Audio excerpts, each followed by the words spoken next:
제16화 새로운 요리의 탄생. 하필은 항상 실험용 쥐들에게 미안했다. 그가 처음 동물 실험실에서 일을 시작했을 때를 돌이켜보면 너무나 잔인하고 나쁜 인간이었다. 지금도 같은 일을 하고 있지만 그때와 지금이 다른 게 있다면 그것은 죄책감이다. 쥐 사료들이 분쇄기를 통해 아주 고운 분말로 만들어졌다. 하필은 이 분말을 가지고 새롭게 반죽을 했다. 실험용 쥐들은 대부분 주사, 물, 밥을 통해 실험용 케미칼에 노출된다. 만약 흑마늘이 간에 좋다고 동물 실험 결과가 나왔다면 흑마늘 분말과 사료 분말을 섞어 만든 새로운 사료를 먹은 쥐들과 그렇지 않은 쥐들을 비교한 실험이었을 것이다. 물론 오럴 인투베이션으로 강제로 흑마늘 액기스를 입안에 넣는 방법도 있겠지만 좋은 결과를 얻기 위해서는 인간이 섭취하는 방식과 비슷할수록 좋을 것이다. 하필은 능숙하게 원래의 사료들을 새로운 재료들과 섞어 전혀 다른 제3의 반죽을 만들어냈다. 쥐사료는 대부분 밀가루와 옥수수, 콩 같은 탄수화물이 주성분이다. 밥이 다 될 때까지는 각자 알아서. 한성과 정준 규어는 하필을 도와 동물 실험실의 생존자들을 위한 질서와 규율을 만들 생각이었다. 하지만 그것은 하필의 방식은 아니었다. 하필은 사람들에게 뭘 해라, 어떻게 해야 한다 식의 미션을 주거나 잔소리를 한마디도 하지 않았다. 사람들은 모두 집 잃은 이재민처럼 당장은 여기를 떠날 수 없다는 것만 알고 있었다. 언젠가 떠날 수 있고 그게 그들에게 옳은 선택이라면 그들은 알아서 각자의 길을 갈 것이다. 동물이 인간보다 훨씬 행복하게 사는 이유는 쓸데없는 시스템을 만들지 않기 때문이다. 하필의 생각대로 사람들은 모두 각자에게 필요한 활동을 하면서 시간을 보냈다. 신진호와 태호는 몇몇 사람들과 연구소 밖을 다녀오기로 했다. 그들은 무기를 가지고 있었다.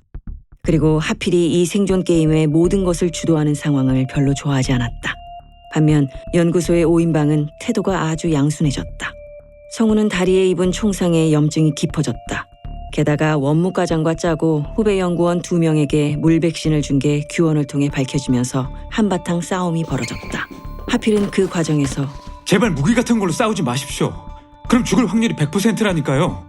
성우는 후배들에게 두들겨 맞고 하필을 찾아와서 도와달라고 사정했다. 하필은 약탈한 약으로 성우를 치료했다. 그동안 자네한테 하필 김씨라고 놀려서 미안하네. 제가 용서할 줄 압니까? 아니, 난 용서해달라고 이런 말을 하는 건 아니야. 그럼요.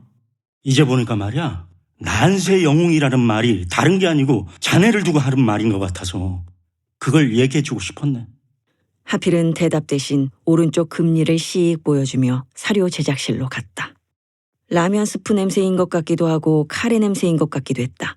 원래 실험용 쥐들을 위한 사료는 혼합한 반죽을 약 150도의 고열과 압력을 가해 좁은 장치에 통과시켜서 만든다. 하지만 그렇게 만들면 누가 보더라도 동물 사료처럼 보일 게 뻔했다.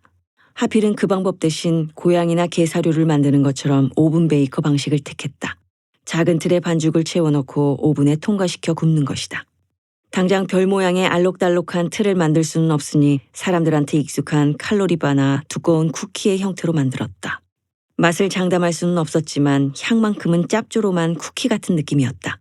국과 김치가 있는 좋은 밥상을 차려주지는 못하지만 생존에 필요한 영양 공급은 충분히 할 수 있었다. 하필은 밥때가 되기 전에 실험용 동물들을 원래 있던 자리로 옮겨놓았다.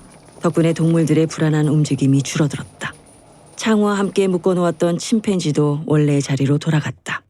침팬지는 이곳으로 오고 나서 아직 한 번도 실험에 동원된 적이 없었기 때문에 스트레스가 심한 편은 아니었지만 이번 일을 겪으면서 예전과 다른 행동이 나타났다. 시간이 지나면 꼼꼼히 살펴봐야 할 부분이었다. 하필의 엄마는 대소변을 처리하는 문제를 제외하고는 윤설과 한선의 몫이었다. 의식은 있었지만 대부분의 시간을 자고 있었다. 윤설은 그녀가 바이러스에 감염되지 않는 게 신기했다. 아마도 바이러스의 입장에서 거의 세포 활동이 없는 호스트에게 얻을 것이 없을 수 있다. 바이러스 역시 좋은 환경과 나쁜 환경이 있는 것이다. 창우는 기회를 봐서 빨리 여기를 떠날 계획이었다.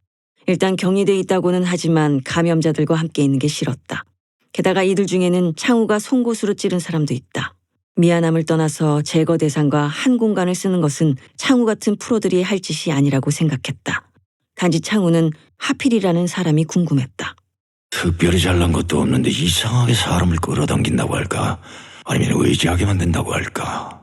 창우가 보기에 하필은 사람의 공격성과 적개심을 무력화시키는 독특한 능력을 가지고 있었다.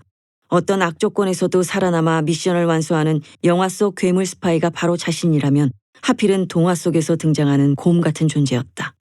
창우는 위성 인터넷을 고쳐보기 위해 옥상으로 올라가 봤지만 이미 안테나는 고칠 수 없을 만큼 부서져 있었다. 대신 창우는 연구소 옥상에서 태훈과 진호를 따라 나갔던 사람들이 도망쳐오는 것을 보았다. 그들은 30명 정도 되는 사람들에게 쫓기고 있었다. 누군지 확인은 안 됐지만 태훈의 일당 중에 한 명이 저들에게 잡혔다. 비명이 들렸다. 창우는 괜한 일에 끼어들기 싫어 몸을 숨기고 그 다음 상황을 그냥 지켜보았다. 다행히 그들은 컨테이너 장벽 앞에서 추격을 멈추고 돌아갔다. 바보 같은 놈들. 하필은 국을 끓이고 있었다. 태훈의 부인과 그의 딸은 하필의 국 냄새를 맡으며 신기했다. 도저히 그 향기를 설명할 방법이 없을 만큼 좋기도 하면서 처음 맡는 냄새였다. 도대체 무슨 국이에요? 저도 모릅니다. 먹으면 기분이 좋을 겁니다. 김치가 들어가면 더 좋을 텐데. 창고에는 양배추와 토마토가 많아요. 즉답을 회피하면서도 질문자에게 충분한 정보를 주는 대답이었다. 같이 앉아서 먹을 수 있는 식당 같은 게 필요해 라고 생각할 때 태훈과 진호 일당들이 동물 실험실로 돌아왔다.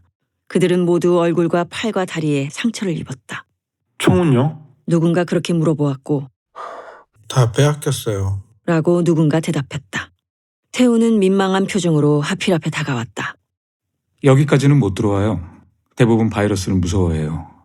그런데 진호는 나갔던 사람들 중에 한 명이 그들에게 잡혀갔다고 했다. 그리고 그 사람을 통해 내부 사정이 다 알려질 게 걱정된다고도 했다. 하필은 담배가 생각났다. 음식을 준비하던 때가 아니었으면 바로 한 대 입에 물었을 것이다. 일단 밥을 먹고 나서. 하필은 사람들이 밥을 먹도록 했다. 25명은 생각보다 많지 않았다. 먹을 것을 가지고 각자 흩어졌다. 배식이라고 할 것도 없었다. 그들이 먹고 있을 때 하필은 주섬주섬 뭔가를 챙겼다. 한선은 하필이 뭘 할지 궁금해했다. 그게 다 뭐예요? 하필은 의약품과 주사바늘 그리고 돈을 챙기고 있었다. 그걸로 뭐 하시게요? 거래를 해야죠. 아마 이런 것들이 아직은 필요할 겁니다. 100%. 그러다가 잡히면요. 더 많은 것을 요구하면요. 혼자는 안 갈 겁니다. 하필은 한쪽 구석에서 수제 칼로리바를 토마토 스프에 찍어 먹던 창우를 쳐다봤다. 나? 창우는 입모양만 했을 뿐인데 하필은 네. 아저씨랑 둘이서 가면 될 것 같아요. 싸움을 아주 잘할 것 같으니까. 틀린 말은 아니었지만 창우는 당황스러웠다. 아직 관계 정리라든가 서로 간의 앙금이라든가 하는. 사람 보는 눈은 있군. 창우는 대답 대신 일어나서 엉덩이를 터는 척하며 자리를 떴다. 서울 상공. 헬기에서 바라본 서울은 그냥 봐서는 멀쩡했다. 멀리 롯데타워가 우뚝 서 있었고 강남과 여의도의 마천루들은 아무런 변화가 없어 보였다. 하지만 착륙할 곳을 찾으며 고도를 낮추자 상황은 달라졌다. 좀비 영화처럼 도로는 버려진 차들이 많았다. 메인 도로에 비해 이면 도로와 상가가 질비한 곳들은 상상을 초월한 약탈의 흔적들이 보였다. 수없이 많은 마트의 카트들이 도로 위에 버려진 채로 굴러다녔다. 아파트는 곳곳에서 연기가 났고 도로 위를 달리는 사람과 도망가는 사람, 모여서 불을 피우고 있는 사람들이 간간히 보였다. 철길 위에서 멈춰선 전철과 탈선한 고속철이 눈에 띄었다. 일부 운행하는 자동차들이 보이긴 했지만 폭력의 상징들을 매달고 다녔다. 두 발의 총알이 헬기를 비껴갔다. 총을 쏜 곳을 보니 100명 이상이 모여 있었다. 서울은 새로운 질서로 재편되고 있는 게 분명했다. 그리고 그 사이에는 인간이 인간에게 할 수 없는 폭력과 엽기적인 행동들이 있었을 것이다. 헬기는 최대한 화성생물연구소 근처로 접근했다. 아래쪽 사람들은 마치 구원자라도 나타난 것처럼 헬기를 끝까지 쳐다보며 손을 흔들기도 하고 누군가에게 헬기가 지나가는 것을 보라고도 하는 것 같았다. 어쩌면 헬기가 착륙할 때를 기다렸다가 습격할지도 몰랐다. 정 회장이 고용한 미국 특전사 출신 용병 2명은 착륙을 대비해 장비를 챙기기 시작했다. 저 건물 위에 착륙하겠습니다. 부조종사는 마트 건물 위를 가리켰다. 하필이 자발적으로 연구소를 나온 것은 몇 개월 만이었다. 비록 하필이 연구소에서 살았지만 그에게도 주민등록상 거주지가 있었다. 한때 그곳은 하필의 엄마와 하필이 사람다운 삶을 살던 곳이었다. 하필은 오랜만에 시야에 들어오는 낯선 풍경들을 보며 그동안 세상의 겉모습이 참 많이도 변했다는 생각을 했다. 그때 하필 머리 위로 헬기가 지나갔다. 하필과 창우는 넋이 빠져 무슨 목적으로 헬기가 여기를 지나가는지를 각각 상상했다. 창우는 저 헬기에 탈 수만 있다면 자신의 인생은 바로 달라질 거라고 생각했다. 창우는 헬기 조종사 자격증이 있었다. 그리고 저 헬기가 착륙하는 순간을 노린다면 아마도 헬기를 탈취할 수도 있을 것 같았다. 그때였다. 창우가 헬기가 착륙할 지점을 대충 짐작하고 있을 때 하필은 장총을 든 남자들을 발견했다. 그리고 그들도 하필을 발견하고 당장이라도 죽일 것처럼 달려왔다. 하필은 자기도 모르게 담배 한 개비를 물었다. 아니 당신이 김하필이야? 그들은 하필의 이름을 알고 있었다.